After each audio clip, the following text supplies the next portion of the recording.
Hello everyone, welcome to special program on recent Supreme Court order on Waqf Amendment Act 2025. This topic relates to the Polity section of the UPSC CSE syllabus.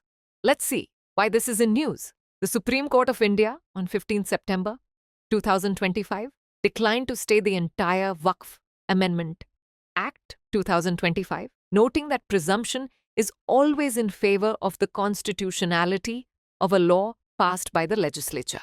Now let's discuss key points from the interim order. The key points from the interim order passed by the bench of Chief Justice of India, B.R. Gavi, and Justice A.G. Masih are as follows. The court stayed the condition that a person should be a practitioner of Islam for at least 5 years until the rules are framed by state governments to provide a mechanism to determine this requirement.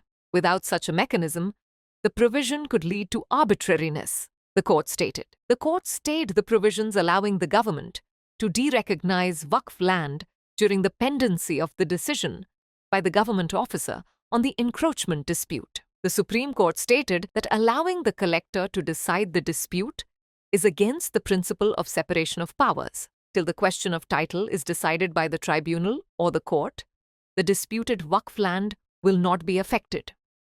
At the same time, the court said that no third-party rights should be created on such lands till the dispute is decided. The court directed that in the Central Waqf Council, the number of non-Muslim members cannot exceed 4. In state Waqf boards, the number of non-Muslim members cannot exceed 3. The court did not stay the provision allowing a non-Muslim to be the CEO of the state Waqf board. However, it stated that, as far as possible, a Muslim should be appointed. The court did not interfere with the condition of registration. The court did not interfere with the other major contentious provisions, such as the abolition of Waqf by user, the bar on creating Waqf over scheduled areas and protected monuments, the condition that only Muslims can create Waqfs, and the application of the Limitation Act to the Waqf Act, among others. Now let's discuss about Waqf Amendment Act 2025.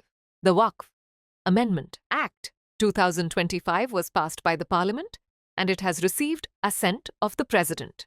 The Act amends the Waqf Act 1995, allowing the government to regulate Waqf properties and settle related disputes.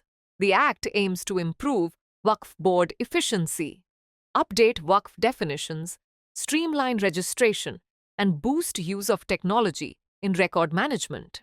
Now let's discuss what is Waqf. It refers to an endowment made by a Muslim for charitable or religious purposes, such as building mosques, schools, hospitals, or other public institutions. It is inalienable. It cannot be sold, gifted, inherited, or encumbered. Now let's discuss about Doctrine of Presumption of Constitutionality. The Presumption of Constitutionality doctrine holds that laws enacted by the legislature are presumed to be constitutional unless proven otherwise. This means that courts generally uphold the validity of a law, assuming it aligns with constitutional principles, unless there is a clear evidence of unconstitutionality. The doctrine reflects judicial restraint, acknowledging the legislative process and the expertise of lawmakers. Now it's time to do a practice question. The term minority under Article 30 is inclusive of minorities based on which of the following? A. Religion only. B. Language only. C. Religion and language. D. Social status. Send the answer for this question in the comment section.